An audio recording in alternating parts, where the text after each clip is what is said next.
Le village, agglomération composée de peu d'habitants avec une population engagée dans le secteur agricole. Le village, dans sa majorité, comprend des personnes ayant le même passé et parfois issues du même lignage, depuis les ancêtres jusqu'aux descendants. La chefferie, une organisation instaurée et admise, est l'institution politique et administrative la plus importante du village. Le choix d'un chef de village en pays baoulé obéit toujours à certaines règles ancestrales et divines. Il faut être de la lignée matrilinéaire de la famille fondatrice du village, sauf chez les baoulés de Botro et de Béoumi. En pays baoulé, quand je viens à installer mon village, je suis d'abord chef. Et si je venais à mourir, la chefferie revient à mes enfants selon le nombre de femmes que j'ai eu et le nombre d'enfants que j'ai eu. Le premier qui remplace le chef quand il meurt, c'est le premier fils de sa première femme. Si le chef venait à mourir et qu'il y a deux héritiers qui se discutent la place, on fait d'abord appel aux rivales. Elles s'entendent. Quand elles se mettent d'accord, on fait appel aux enfants et se mettent d'accord. Et c'est à la suite de cette communion-là qu'on prend un pour prendre la place de son père. Pour traverser la Komoué, il a fallu la sœur de la reine qui a donné son enfant pour qu'on puisse traverser.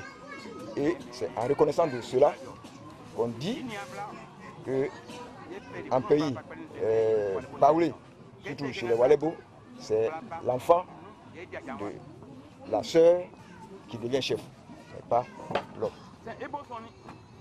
La succession, dans les normes, ne se fait pas de chef à femme. Si le chef venait à mourir, la femme ne devient pas automatiquement chef. Mais elle peut devenir chef à la condition que si elle a été dotée avec de l'or dans le temps, on doit être la femme avec de l'or, elle devient alors sœur de son mari. Et si le mari venait à mourir, alors on peut la prendre pour être chef, parce qu'elle est de la famille. À la tête de la chefferie du village se trouve le chef, qui est l'âme et le porte-parole du village. La fonction de chef est en général héréditaire. Dans le village, il est d'abord le gardien des biens et le dépositaire des us et coutumes. Veiller rigoureusement sur le respect de la coutume est l'une des responsabilités essentielles, car l'un des rôles importants du chef de village est de faire observer les prescriptions de la coutume. L'aspect aussi sacré de son pouvoir fait du chef un personnage qui représente la puissance aux yeux de ses sujets. À ce titre, il règle les conflits entre les personnes. Quand tu es chef, il faut apprendre à connaître tes administrés. Si l'individu a des problèmes, il faut savoir quel est le problème là. Et que quand tu le mets sur le chemin qui peut le permettre de se faire lui-même un nom, en tout cas, il fera ce que tu souhaites. Et lui, il est ce genre de chef, il est là pour donner le bon ton, pour mettre ses administrés sur le droit chemin. Tout parti politique qui arrive dans ce village, il va l'accueillir. Mais il ne se lèvera pas pour dire, comme tu es venu me voir, il faut te patienter, je vais voir mes administrés, on va te suivre. Lui n'a pas de parti politique, il reçoit tout le monde et il ne dira jamais à ses enfants, suivez tel parti. Pour administrer le village, le chef s'appuie sur le conseil des notables, dont les membres sont issus des grandes familles fondatrices du village. Les notables sont en majorité des chefs de famille. Ils ont pour tâche de régler en interne les litiges entre les familles avant l'intervention du chef. Ces chefs de famille sont les premiers conseillers du chef du village. Ce mode d'exercice du pouvoir est conforme aux règles coutumières qui ne peuvent en aucun cas être violées par le chef du village. On ne peut pas accepter que celui qui doit être l'héritier chef soit musulman ou chrétien. En ce sens que il y a le tabouret royal qui représente l'âme des ancêtres. On te prend, tu es chef. Si on se rend compte que la chaise des ancêtres, tu ne t'occupes pas, alors on te démet de tes fonctions. Mais si tu es chrétien et que les gens ne savent pas, tu es venu, tu fais semblant de t'occuper de la chaise et qu'on se rend compte que tu t'occupes, alors tu restes chef. Contrairement à certains peuples en Côte d'Ivoire, où le chef est le plus valeureux guerrier, ou simplement élu, peut être destitué à tout moment. En pays baoulé, le mode de désignation et de succession du chef reste le même. La vie politique et administrative du village est organisée autour de la personne du chef. Il ne faut pas croire que le pouvoir politique est l'affaire d'un seul individu, en la personne du chef de village. Le chef est désigné. Notre référence, c'est la cour royale, le Walebo. On va trouver la cour royale et on lui dit que nous venons de trouver quelqu'un qui peut nous diriger. Venez, vous allez le faire asseoir sur la chaise. Et c'est le Walebo seul qui peut venir introniser le chef. Sinon le reste, c'est administratif. À Sakassou, siège du royaume baoulé, la désignation et la succession du chef de village ont toujours gardé leur caractère sacré. Avant la cérémonie d'intronisation publique, en présence des autorités administratives et politiques, la cour royale investit le nouveau chef tout en respectant les prescriptions ancestrales et coutumières. Cette phase, réservée purement et simplement à certains mythes sacrés, se passe loin des yeux des profanes.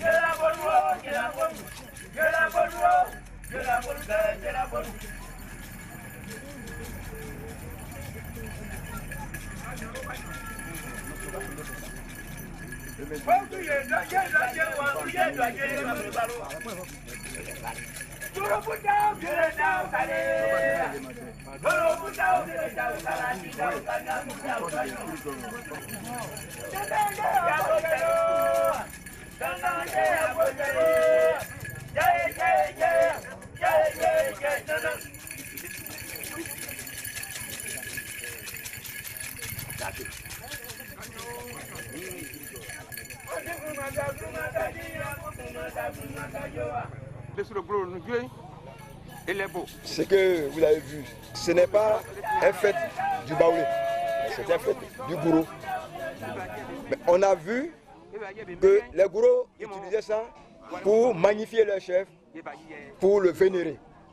Et quand on a vu, on s'est rendu compte que c'est bon, donc on a copié.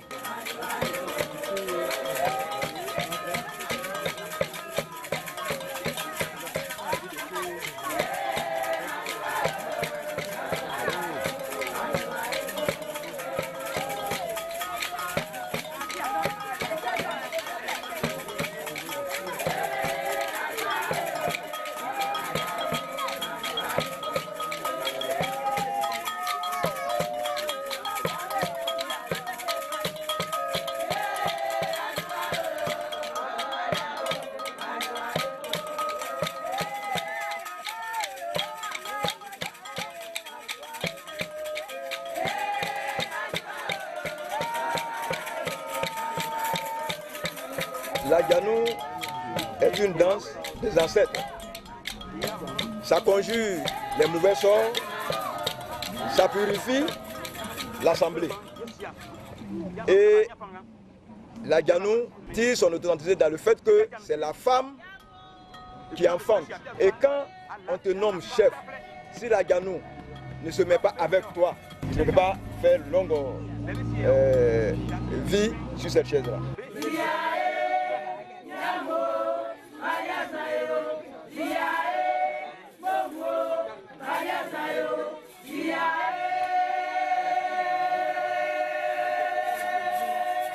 En sa qualité de garant de la tradition et de la stabilité du village, le chef a pour obligation d'assurer la sécurité et la propriété du village. Avec ses notables, il doit également veiller à la paix, à la cohésion et surtout mettre tout en œuvre pour le développement du village. Dans cet élan de développement du village, le chef doit travailler en étroite collaboration avec les cadres. Aujourd'hui, celui qui va le trouver, pour lui dire « Ah chef, moi j'ai un peu de moyens, je vais construire une maison », il est prêt même à cet instant précis à lui montrer un terrain. Ce n'est pas pour autant qu'on doit dire que comme je n'ai pas de maison au village, alors je ne dois pas aller saluer les parents. Non, il demande à tous ses frères, à toutes ses soeurs, à tous ses enfants de venir au village. Ce n'est pas pour la fête de Pâques seulement de temps en temps de passer, les voir et que ensemble pour construire, pour développer notre village. Il n'y a que ça, l'unité qui peut nous amener à voir vraiment le développement. En Pays baoulé, la destitution d'un chef de village ne se fait pas facilement. Cette décision est souvent prise après de nombreux avertissements et des conseils d'usage donnés par la cour royale. Le chef de village est destitué lorsque ce dernier pose des actes proscrits par son statut de garant et dépositaire de la tradition. En cas de faute grave, il est convoqué par le conseil des notables qui est censé remettre le chef sur le droit chemin.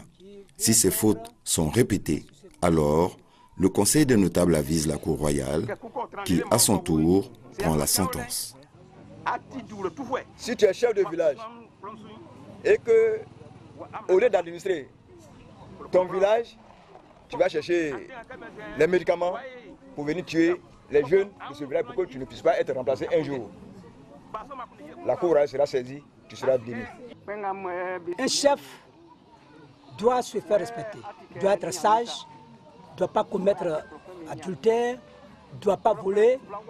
Tout ce qui est, tout mauvais comportement qui est banni par la société, on ne doit pas sentir ça sur le chef. S'il y a ces comportements-là, c'est la cour royale qui doit être saisie et à son tour qui peut venir démettre le chef de son titre. L'exercice du pouvoir de chef de village, en général en Côte d'Ivoire et en particulier en Pays baoulé, rencontre de nombreuses difficultés. Rares sont les chefs de village qui ont des moyens de déplacement pour se rendre aux rencontres et surtout des moyens financiers pour l'accomplissement de leur mission. La dernière loi votée à l'Assemblée nationale relative au statut des rois, chefs, cantons et chefs traditionnels sonnera la fin des souffrances des têtes couronnées.